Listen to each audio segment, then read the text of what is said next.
ان کا ٹوٹل مطالبہ کیا کہ مریم کو لندن بھیجو. What else? کیا انہوں نے کہا کہ بھائی اشتہاروں پہ پابندی ختم کرو؟ کیا انہوں نے کہا کہ جناب علی مہنگائی ختم کرو؟ ایسے ہی بیان دیتے ہیں. دیکھیں یہ میڈیا کھیل رہے.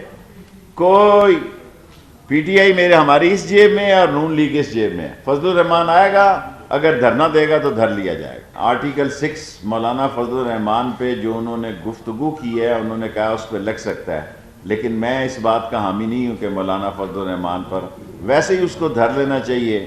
نقص امن اما کے تحت وہی کافی ہے. اب وہ اس عمر کے حصے میں نہیں ہے کہ آرٹیکل 6 ان پہ لگایا جائے، لیکن یہ لگ سکتا ہے گورنمنٹ کی رائے جو انہوں نے ٹویٹ کیا ہے.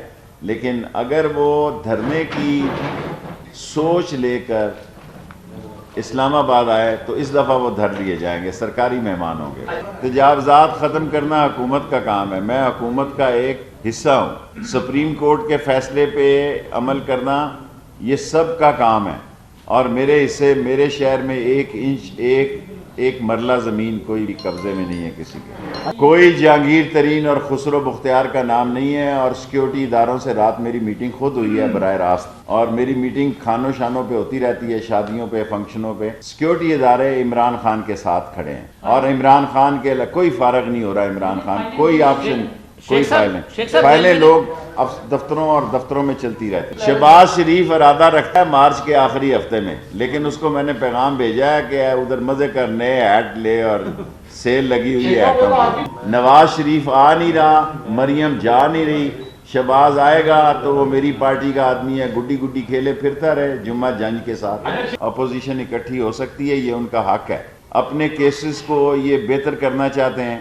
نیا پارٹینس دونوں پارٹیاں مل کے بنا رہی ہیں، پیپلز پارٹی بھی اور پی ٹی آئی بھی. لوگوں کی ساری توجہ مہنگائی پہ اور بلوں پہ اور گیس پہ آ گئی ہے. پہلے کم از کم نیک کافی ایکٹیو تھی، لوگوں کی پیشیاں لگتی تھی، آپ کے پروگرام ہو جاتے تھے. اب لوگوں کی ضمانتیں ہوتی ہیں تو آپ کی پروگراموں کی کمی آ رہی ہے. 2 دفعہ میں زندگی میں آصف زرداری کو ملا. ان کے بعد میں نے ان کو کہا تھا کہ آصف بھٹو صحیح لیڈر ہے، وہ بہتر چوائس ہے بلاول سے. لیکن اب بلاول سے میری دل لگی ہے، میں یہ تو نہیں چاہتا کہ وہ جیل جائے. مافیا جو ہے، جس کے خلاف ساری قوم سزا بھگتی ہے، وہ ہمیشہ طاقتور ہو جاتا ہے اور کمزور تر رہتا ہے. مافیا کا جتنا صحافیوں کو پتا ہے اور کسی کو نہیں پتا. آپ ضرور میرے منہ سے نام نکلوانا چاہتے ہیں.